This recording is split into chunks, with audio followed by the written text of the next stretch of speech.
berasal dari novel asli Tales of Herdingat 87, Kaisar Manusia generasi berikutnya. Tampaknya tidak ada ruang kosong di dunia ini yang dapat dikuasai oleh Kaisar Manusia. Kaisar Manusia tidak tinggi hati, dan dia tidak memiliki kekuatan, hanya tanggung jawab. Kepala desa menjelaskan, Kaisar Manusia bukanlah posisi dari mana Anda akan memerintah semua makhluk hidup, juga tidak membunuh mereka yang tidak tunduk kepada Anda. Kaisar Manusia adalah keadaan pikiran, kebenaran, dan keadilan. Setiap Kaisar Manusia memiliki meterai berharga yang telah diturunkan sejak Kaisar Manusia generasi pertama. Saya sudah meletakkan sesuatu di bawah kamar tidur dan lihat itu. Chinmu pergi ke kamar kepala desa, dan memang ada benjolan hitam di bawah tempat tidur. Begitu dia mengeluarkannya, dia melihat bahwa itu adalah segel besi hitam seukuran telapak tangan, dan dengan skrip segel cacing burung diukir padanya. Chinmu menyerahkan segel besi hitam kepada kepala desa, yang berkata, "Ini adalah segel manusia kaisar, artefak suci tertinggi dari garis keturunan kita." Chinmu melihat segel dan bergumam, "Kepala desa, apakah garis keturunan kita memiliki artefak suci lainnya?" Marah, kepala desa menghancurkan segel Kaisar Manusia ke kepala Chinmu, menyebabkan pembengkakan besar di dahinya. Benjolan besi ini kemudian ditempatkan di tangan Chinmu. Kepala desa berkata, "Segel Kaisar Manusia telah diserahkan kepada Anda. Jadi Anda sekarang adalah Kaisar Manusia generasi berikutnya." Sangat sederhana. Chinmu tertegun. Apoteker juga terkejut. Kepala desa selalu mengatakan bahwa tanggung jawabnya terlalu besar, bebannya terlalu berat, dan gelar Kaisar Manusia terlalu kuat dan mengejutkan. Karena itu, ia selalu berpikir bahwa upacara akbar harus diadakan untuk Chinmu. Untuk mewarisi posisi Kaisar Manusia, dia tidak pernah berharap. Kepala desa hanya melemparkan benjolan hitam pada Chinmu, dan dilakukan. Tidak banyak yang tahu tentang gelar Kaisar Manusia lagi. Kita bukan sekte, dan bukan pula kaisar suatu negara. Itu hanya warisan, diturunkan dari generasi ke generasi.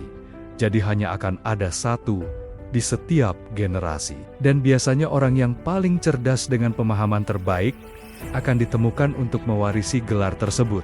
Orang yang paling pintar dalam generasi ini adalah Kaisar Yangkang. Tapi saya tidak berpikir dia akan tertarik. Dia juga sudah menempuh jalannya sendiri. Jadi akan sulit baginya untuk menerima warisan dan tanggung jawab saya. Chinmu menghibur. Kepala desa, jangan memaksakan diri.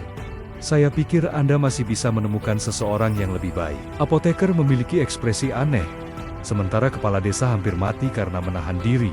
Bocah itu jelas menganggapnya merepotkan. Dan karena tidak ada manfaat, dia benar-benar tidak mau. Nyali Anda telah tumbuh cukup banyak sejak Anda keluar. Kepala desa mencibir. Apakah kamu akan menjadi Kaisar Manusia atau tidak? Chinmu dengan enggan berkata, Tentu. Berikan saja aku semua pekerjaan. Sudah banyak yang harus aku lakukan.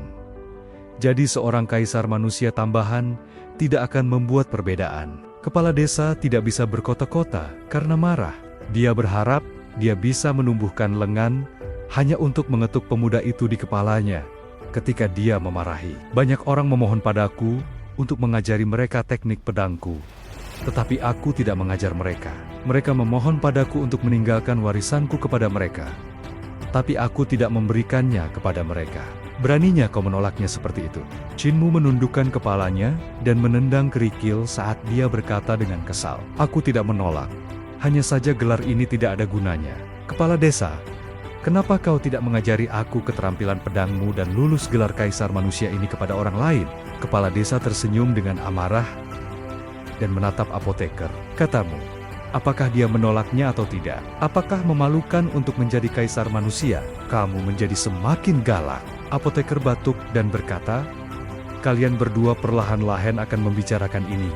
Aku akan pergi melihat cacing saya sehingga mereka tidak mati kedinginan. Kepala desa dipenuhi amarah. Tetapi kemudian, dia tiba-tiba menyadari dan tertawa. Orang lain memohon padaku untuk mengajar mereka, tetapi aku tidak melakukannya. Dan sekarang kau membuatku mengubah caraku untuk memintamu belajar. Apakah itu benar? Kau menjadi semakin nakal. Jujur, Kau benar-benar tidak cocok untuk menjadi kaisar manusia. Aku benar-benar terlalu malas untuk pergi. Kalau tidak, aku pasti akan menemukan pemuda yang lebih hebat darimu." Chinmu bergumam pelan dengan cemberut, "Aku punya tubuh penguasa. Ada yang bisa lebih baik dariku?" Kepala desa hampir mati tersedak. Chinmu segera pergi ke depan untuk memijat punggung orang tua itu. Dan kepala desa kembali bernapas. Jadi ketika Chinmu hendak mengatakan sesuatu, pria tua itu berkata, "Berhenti bicara. Dan biarkan aku santai. Itu terlalu banyak untuk ditangani otakku." Sudut-sudut mata pria tua itu bergerak-gerak. Sebagai penggagas kebohongan, dia akhirnya menerima pembalasannya. Setelah beberapa waktu, ia berhasil mengubah komposisi dirinya. Itu hanya kebohongan putih yang semua orang ambil demi kebenaran, yang diam-diam dia banggakan, karena semua orang mempercayainya. Namun sekarang dia telah memilih Chinmu sebagai penggantinya. Jadi mungkinkah dia juga percaya bahwa pemuda itu memiliki tubuh penguasa? Terlalu banyak kebohongan membuatku tidak punya pilihan selain mempercayainya. Bahkan ketika aku jelas tahu itu bukan kebenaran. Owen, kepala desa santai dan tersenyum. "Kami, sebagai kaisar manusia, hanya memiliki satu tanggung jawab." Cahaya muncul dari matanya Sioliola, lampu pedang yang tak terhitung jumlahnya datang, menyilaukan mata Chinmu untuk menebas para dewa, iblis, dan surga itu sendiri. Apa yang menjadi milik para dewa, dikelola oleh para dewa. Apa yang milik para iblis, dikelola oleh para iblis. Apa yang menjadi milik manusia, dikelola oleh manusia. Jika para dewa atau setan menkobu-koba dengan ini, kita akan memotong tangan mereka. Jika para dewa atau iblis menjulurkan leher mereka, kami akan memotong kepala mereka. Ini adalah tanggung jawab paling mendasar dari kaisar manusia. Ketika kamu menjadi lebih kuat, kamu akan memiliki lebih banyak tanggung jawab untuk menebang para dewa, untuk menebas setan, untuk menebas surga. Chinmu melemparkan segel manusia kaisar ke tangan kepala desa dan berbalik untuk pergi. Kepala desa meledak, dan ki vitalnya berubah menjadi tangan besar untuk meraihnya kembali di kerahnya. Dengan raut wajah yang menyenangkan, dia berkata, "Kamu adalah kaisar manusia dari generasi ini. Jadi bagaimana mungkin kamu tidak tahu tujuan garis keturunan kita?" "Aku belum selesai. Apoteker, bantu aku meraihnya." Apoteker tidak datang. Tapi Chinmu masih tidak bisa membebaskan diri dan terpaksa menyerah. Kepala desa melanjutkan, "Tidak banyak aturan untuk pembawa garis keturunan, dan tujuannya hanya ini. Saya akan memberikan keterampilan pedangku kepada Anda, tetapi seberapa banyak Anda akan dapat memahami? Jika dewa atau setan melihat Anda menggunakan pedang kaisar manusia, mereka pasti akan membuat langkah untuk membunuhmu." "Nenek, selamatkan aku." Chinmu memanggil bantuan. Nenek si penuh senyum ketika dia mengatakan kepada si buta di sampingnya. Kepala desa itu, orang tua itu akhirnya mau mengajari Muor warisannya. Lihat, Muor sangat senang bahwa dia akan menangis. Si buta menoleh dan berkata dengan curiga, "Aku mendengarnya memanggil bantuan." Dia sangat gembira.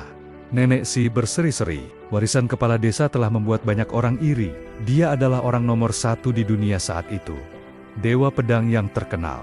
Jadi, Muor secara alami berbicara secara tidak jelas. Karena terlalu gembira, Chinmu tidak bisa membebaskan diri. Jadi dia harus menerima nasibnya dan melemparkan segel manusia kaisar. Kepala desa sangat senang. "Kamu telah mempelajari langkah pertama dari Dewa Pedang. Sekarang tunjukkan padaku jika kamu membaik setelah beberapa saat." Ini, eksekusinya berbeda dari apa yang kepala desa ajarkan kepadanya. Karena ia telah memasukkan bentuk pedang kaisar yang kam dalamnya dan menambahkan banyak variasi. Setelah melakukan gerakan, Chinmu menarik pedangnya kembali dan memandang kepala desa dengan gugup. Kepala desa tercengang dan sepertinya berpikir ketika dia berkata, "Ini adalah bentuk dasar pedang yang diajarkan pengajar kekaisaran perdamaian abadi." Chinmu mengangguk. "Kepala desa, aku mengubah pedang menginjak pegunungan dan sungai yang kamu ajarkan padaku, tidak menghormatimu. Apakah kamu ingin memecatku dan menemukan kaisar manusia lain?" Tidak buruk, kepala desa memuji. Kaisar Yang Kang tidak buruk, membuat gerakan baru di atas 14 bentuk dasar pedang. Dia memang lebih cocok untuk menjadi kaisar manusia. Namun, kamu tidak buruk juga untuk tidak mematuhi aturan, dan bahkan berani mengeksekusi pedang, menginjak pegunungan dan sungai yang Anda ubah di depan saya. Sangat baik. Sangat baik. Chinmu mengangguk. Kepala desa berkata, aku akan menggunakan kultivasi 5 Elements Realm Q. Sementara kamu akan menggunakan Sword Trading Mountains and Rivers. Dan kami akan bertukar pukulan. Mata Chinmu menyala, dan dia tersenyum. Kepala desa, jika aku mengalahkanmu dengan gerakanku, tidak bisakah aku menjadi kaisar manusia? Kepala desa mengungkapkan senyuman dan menyempurnakan si menjadi pedang, sambil berkata dengan santai. Baiklah, jika Anda bisa mengalahkan saya akan membawa segel manusia kaisar ke kuburan. Chinmu mengambil napas dalam-dalam. Dan tubuhnya tiba-tiba berubah. Dia berubah menjadi bentuk Venus Safran yang memiliki kepala harimau putih dan berdiri di atas 2 naga. Ki vitalnya berubah menjadi ki emas. Dan ia mengumpulkan ki menjadi pedang yang langsung meledak.